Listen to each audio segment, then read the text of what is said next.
Well, you have probably engaged in this action in the past. You will engage in this action maybe later today or even maybe tomorrow.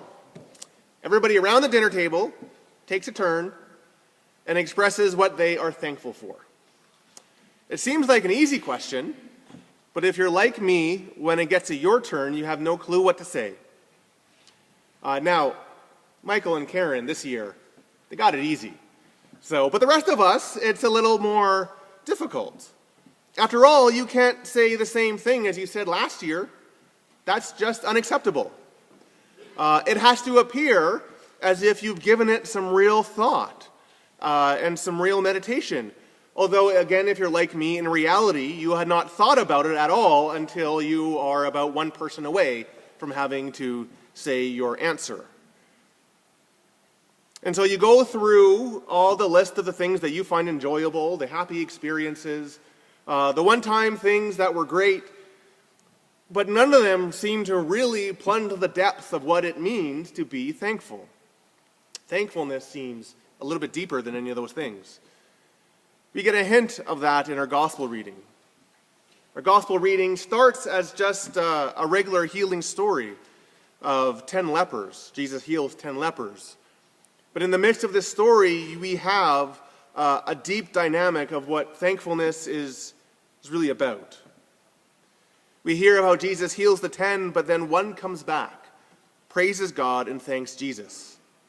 And so in this action, we see that true thankfulness involves three things. It involves recognizing God's activity in our life, involves humbly placing ourselves before God, and then rendering our acts of thanks and praise. As I said, this gospel reading starts as a story of a healing of 10 lepers. It begins kind of like every other healing story out there. Jesus comes across people in need, and he responds. This time, however, it's not just one person, it's community. In Jesus' time, to be physically sick amounted also to spiritual uncleanliness. It meant that you were somehow spiritually off, spiritually sick, as well as physically sick. Leprosy, which was a term that covered a variety of different skin diseases, was like the worst thing that you could have. And particularly because if you had leprosy, it meant that you were completely cut off from everybody else. You weren't allowed to live in the city. You weren't allowed to work. You had to exist outside the city walls. The only thing you could do was possibly beg. If anybody came near you, you had to start screaming, unclean, unclean, unclean, so that everybody knew that they had to keep their distance away from you. So everybody kind of stayed away. We hear how Jesus is walking between two areas, and he comes across these lepers, this community of lepers. You know, they're existing in no man's land. And so they cry to Jesus, but they still stay at a distance. Jesus demands that they go show themselves to the priest, because that's what they needed to do. In that time, it was only a priest who could declare you healed and well and whole. So in order to be restored back into the community, back into regular life, back to their family and friends, they had to go to the priest and have the priest declare them okay. This is where the healing story changes into one about deep thankfulness. Verse 15. One of them, when he saw that he was healed, came back. Now all 10 were healed. All 10 are going on their way. They've all stepped forward in some sense of faith, and they began the trek into the city to have the priest declare them healed. They probably all marveled at the healing as it occurred. They probably were all overjoyed as their skin became whole and became healthy again. Yet one saw things at a different light. He saw that his life had been touched by the love and mercy of God. He recognized that Jesus had acted in a profound manner. The first step in thanksgiving, in true thanksgiving, is recognizing God's actions in our life. The way the gospel presents this event, the other 9 are not thankful. Relieved, absolutely. Overjoyed, no doubt, probably very ecstatic, but not thankful, because they don't recognize what God has done. One commentary went so far as to suggest that instead of phrases like "thanks be to God," the other 9 were probably thinking, "Well, that worked, didn't it?" Or "it's about time," right? But not an act of praise.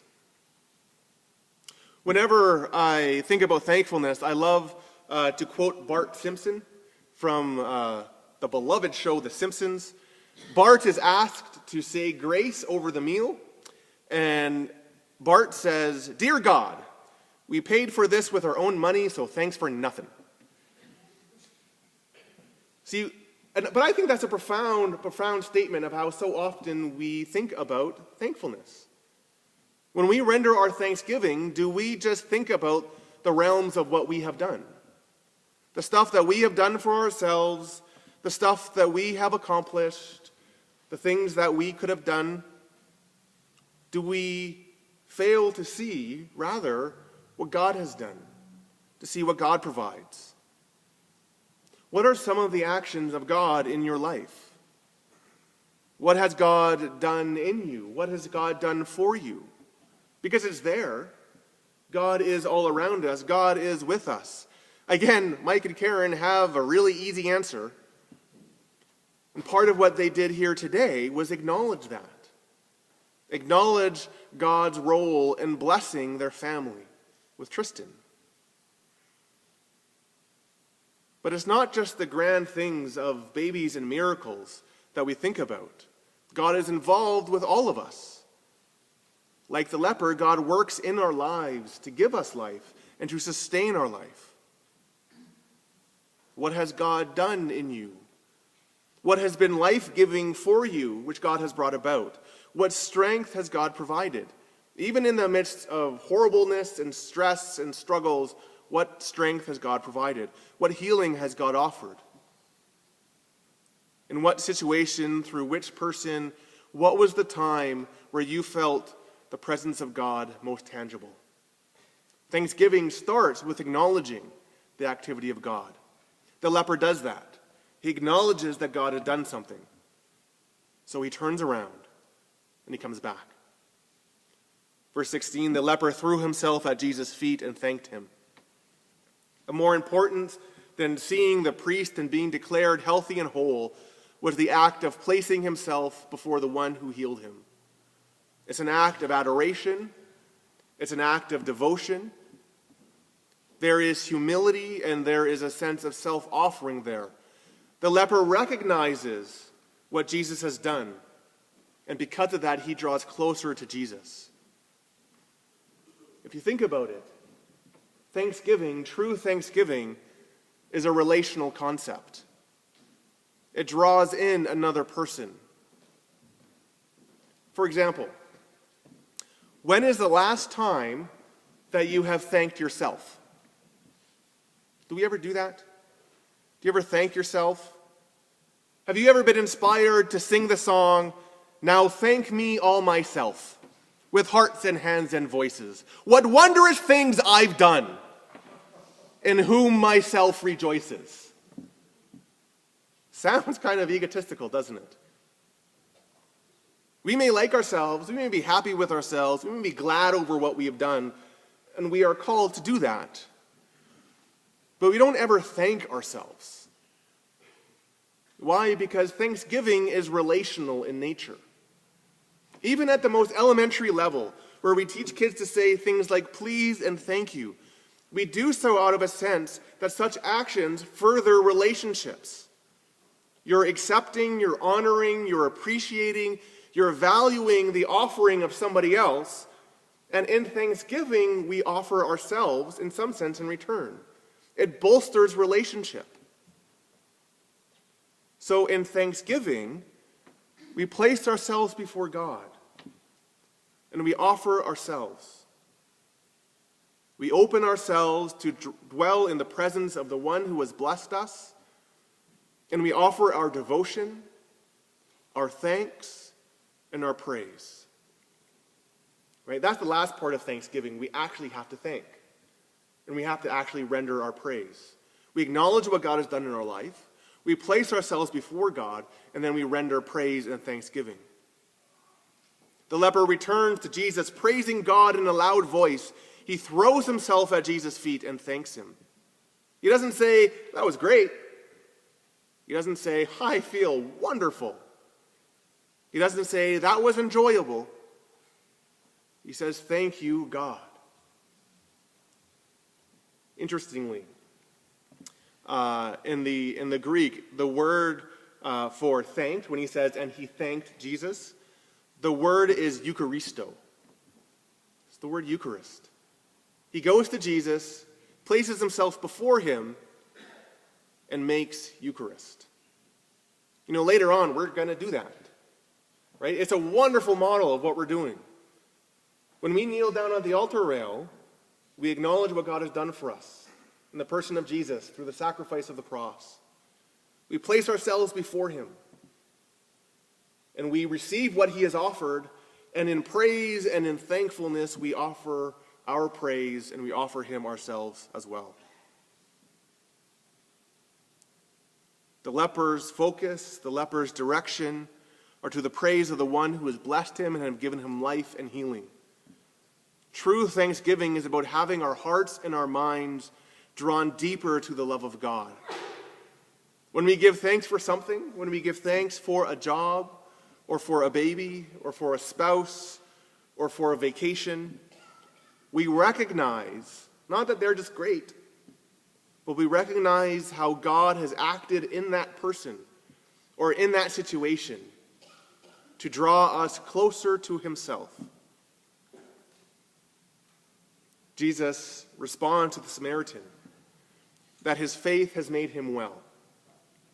Jesus isn't talking about physical healing because all 10 were healed. Jesus is speaking about kind of an inner wholeness, an inner put-togetherness, an inner restoration of life, whereby the man is found to live in the context of the blessing of God. He goes forward in a renewed relationship with God. Jesus tells the man to rise and go. In some sense, his thanksgiving is not just an act. It's a state of life. It's not just a one-time action. He is called to go and live his life in the continual state of thanksgiving, whereby he is called to be constantly aware of God's activity, and thereby constantly placing himself before God in praise, in devotion, and in thanks. This passage is a wonderful picture for us this weekend as we celebrate our Thanksgiving dinners, as we gather today or tomorrow with family and friends, and shows us what we need to be thinking about when we are asked that pesky little question, what are you thankful for? Maybe think about that. From the time between now to when you start carving the turkey, think about what are you thankful for? Because that question is a lot more complicated than it sounds. And it runs to the very core of our relationship with God and how we see God's activity in our lives. May all of our celebrations over the next couple days not just be about turkeys and stuffing, but maybe about a time where we acknowledge God's powerful presence.